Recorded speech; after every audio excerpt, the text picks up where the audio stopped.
Well done Rumi, তোমার সাফল্যের মুকুটে আরেকটা পালক যুক্ত হলো। Thank you. পার্সোনালি আমার কাছে তোমার এই সাফল্যের মুকুটটা একেবারে ইউজলেস মনে হয়। মানে? আসলেই তাই। সাফল্যের মুকুটটার সবচেয়ে গুরুত্বপূর্ণ যে পালকটা, সেটা এখনো পর্যন্ত তুমি যুক্তই করতে পারোনি। আমি বলছি, তোমার মা, তোমার সবচেয়ে আপনজন, তার মৃত্যু রহস্য এখন পর্যন্ত সমাধানই করতে পারোনি। আরিয়ান, আমার মায়ের কেসটা নিয়ে না ভেবে তুমি তোমার নিজের কেসটা নিয়ে ভাবো। শুনলাম আগামী মাসের মধ্যে নাকি ইনকোয়ারি কমিশনের ফাইনাল রিপোর্টটা চলে আসবে। আমার কাছে কি মনে হয় জানো, এই যে আশরাফ স্যার বলেছেন না যে আন্টির মৃত্যু রহস্যটা একটা অ্যাক্সিডেন্ট, ওটা আসলে অ্যাক্সিডেন্ট ছিল না, ওটা একটা সুইসাইড। কি ভয়াবহ ছিল লাশটা, মাথার মগজ ছিল সব বের হয়ে এসেছিল। অবশ্য হবে না কেন, এত উপর থেকে কেউ যদি লাফিয়ে পড়ে এমনই তো হবে, এটাই তো স্বাভাবিক। পোস্টমর্টেম রিপোর্টেও নাকি বিস্ফোরণ।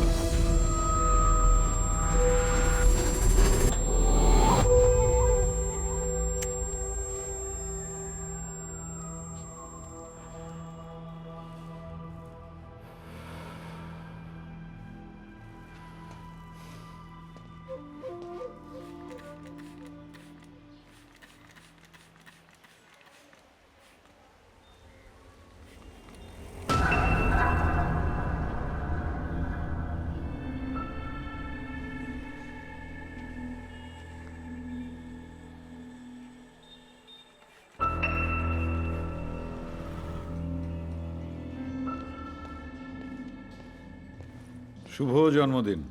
Thank you.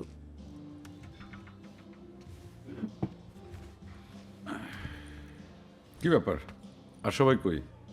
আমি কি বেশি আগে চলে এলাম? আর কাউকে বলিনি, কারণ কারণ আমার এই বিশেষ দিনটাতে আমি আপনার সাথে একটু সময় কাটাতে চেয়েছি। সত্যি বললে আপনি তো আর আসতেন না, এজন্যই মিথ্যা বললাম। I am sorry. It's okay. রেস্টুরেন্টটা খুব সুন্দর। গিফটটা খুলে দেখো।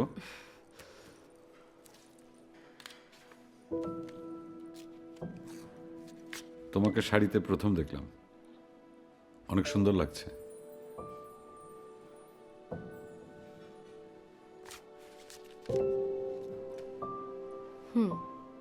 একজন ডিটেকটিভের কাজ হচ্ছে অবজার্ভ করা।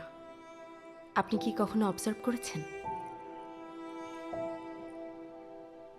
আপনি যখন আমার আশেপাশে থাকেন, আমি কতটা খুশি হয়ে যাই।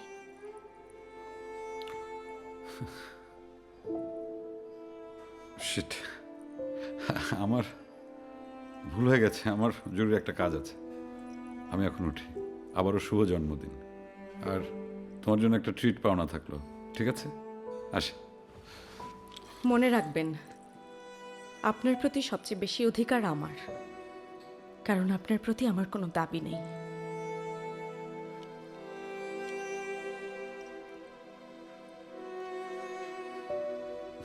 দেখা হবে। হ্যাঁ, আসি।